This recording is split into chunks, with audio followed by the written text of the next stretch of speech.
diversas pesquisas apontam para nós que esses determinantes do desempenho acadêmico eles estão divididos aí em três grandes grupos. Nós temos as instituições, o corpo docente e o corpo discente. Ou seja, como trabalhar o desempenho acadêmico pensando nesses três grupos. Vamos começar com a instituição. Quando nós vamos para as variáveis institucionais, nós podemos dividi-las em dois grandes grupos: infraestrutura e organização escolar. É uma responsabilidade institucional propor a infraestrutura aos estudantes. Essa infraestrutura ela tem variáveis que estão relacionadas desde a acessibilidade, bibliotecas, sala de aulas, laboratórios.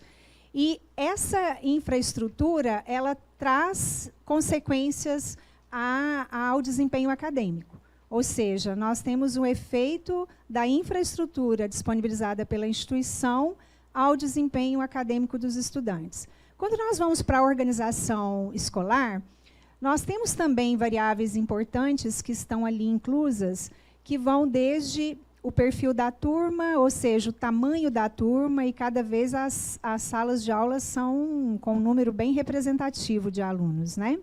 Temos o turno que o aluno estuda. Será que o turno afeta o desempenho acadêmico? Nós vimos que temos trabalhadores estudantes, estudantes trabalhadores, profissionais, professores que estão no mercado, mas também estão atuando. Então, isso são variáveis que têm interferência, né? Então, estudos mostram tamanhos de turma, turno, fatores do projeto pedagógico, como que é feito o planejamento institucional. Será que esse planejamento institucional ele afeta o desempenho acadêmico? Então, nós temos muitas variáveis que estão relacionadas à instituição que poderão, sim, afetar o desempenho acadêmico. Partimos para os discentes, né? Vários estudos mostram que os discentes é um grande grupo que tem, ou seja, a responsabilidade sobre o desempenho acadêmico. E aí nós podemos trabalhar com as variáveis acadêmicas, demográficas e comportamentais. Nas variáveis acadêmicas, nós temos, por exemplo, termos como obseteísmo, conhecimento prévio, a procedência, o uso do tempo, são variáveis que estão relacionadas às variáveis acadêmicas. Variáveis demográficas está desde a questão de gênero, idade, estado civil. Nossa, mas todas essas variáveis podem afetar o desempenho? Muitos estudos mostram que sim. E chegamos num grupo que tem mostrado um efeito muito grande no desempenho acadêmico, são as variáveis comportamentais.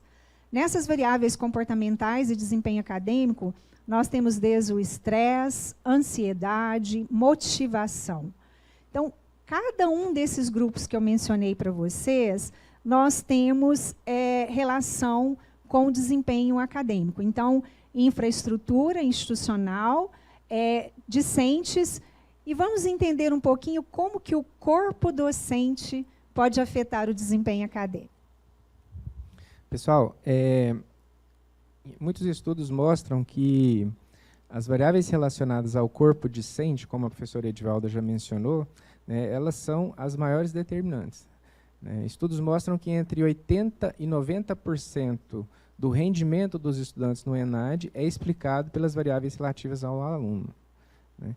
E aí, então, a gente pensa que o espaço para o professor e para a instituição acaba sendo reduzido, né? Mas os estudos mostram também que a participação do professor ela é significativa. Né? E aí, para entender um pouco essa questão da participação do professor, que é o propósito, né, nosso aqui hoje, né, nós trouxemos aqui uma divisão da qualificação do professor em 3 dimensões. Né? A qualificação profissional, que a professora Silvia já comentou, que se refere àquele professor que tem um vínculo com o mercado de trabalho. Esse tipo de qualificação é importante na área de ciências contábeis, né, porque é lá, né, que estão acontecendo, de fato, né, mudanças relativas à profissão.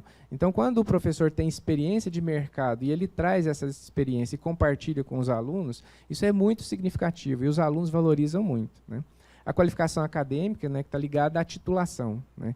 É a titulação de mestrado, doutorado, que vai habilitar o professor ou vai lhe dar as condições para que ele possa empreender pesquisas sobre os temas que ensina, né, e, consequentemente, se atualizar, né, sobre o que vem acontecendo também. Mas nós trouxemos uma terceira qualificação, né, que fora do Brasil ela é muito pouco discutida, né, que é a qualificação pedagógica. Né, será que o professor foi preparado para ser professor?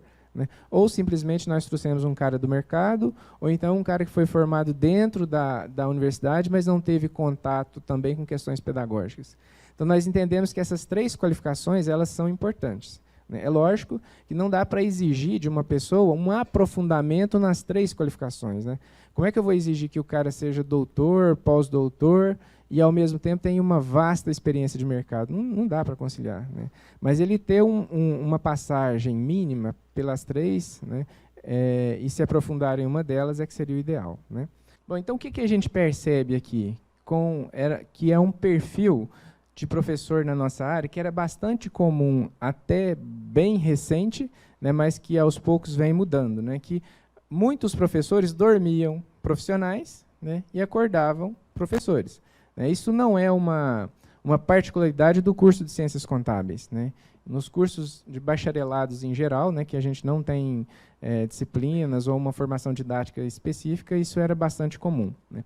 E aí nós temos alguns autores que já haviam diagnosticado isso há 20, 30 anos e começam a discutir lá na educação a necessidade dessa formação didático-pedagógica e, aos poucos, essa necessidade, né, essa discussão começa a ganhar também as áreas, né, inclusive o curso de Ciências Contábeis. Mas o que a gente percebe é o seguinte, que tipo de formação, então, que a gente poderia ter, né, para preparar os nossos futuros professores? Então, nós pensamos em 2 tipos de formação. Né, uma formação inicial, né, mais focada na pós-graduação, como, inclusive, determina as diretrizes curriculares, né, a lei de... E o que seria essa formação inicial? Minimamente, uma disciplina de metodologia do ensino, certo? E, pelo menos, o estágio docente. Então, essas possibilidades a gente já encontra em muitos cursos de pós-graduação em Ciências Contábeis no Brasil, muito embora nem sempre elas sejam obrigatórias. Né? Então, acontece que nós vamos ter, por exemplo, doutores em Ciências Contábeis, né, que talvez nunca tenham entrado numa sala de aula ou nunca tenham discutido sobre o que é ensinar, né, sobre formação pedagógica, sobre avaliação, sobre planejamento, né, sobre esses aspectos. Mas nós percebemos também que é importante que haja uma formação continuada. Né? Mesmo que eu tenha uma formação inicial, eu preciso continuar pensando sobre como ensinar. Eu preciso de cursos, né, eu preciso empreender pesquisas, né, eu preciso buscar essa formação continuada. Então, essas são as possibilidades que a gente tem visto, né, e que poderiam contribuir de alguma maneira para a formação do docente, mas que ainda são escassas. Né. De uma maneira geral, o que a gente tem visto, né, na literatura, diversos são os saberes necessários à docência. Né. Diversos são esses saberes, né? Saberes relacionados ao planejamento, relacionados ao currículo, a formas de avaliação, conhecer diferentes metodologias. Este é mais um conteúdo produzido pela Faculdade de Economia, Administração e Contabilidade de Ribeirão Preto, a FEA-RP USP. Veja todos os nossos conteúdos em vídeo em nosso canal do YouTube ou acesse o site media.fearp.usp.br para acompanhar também nosso podcast.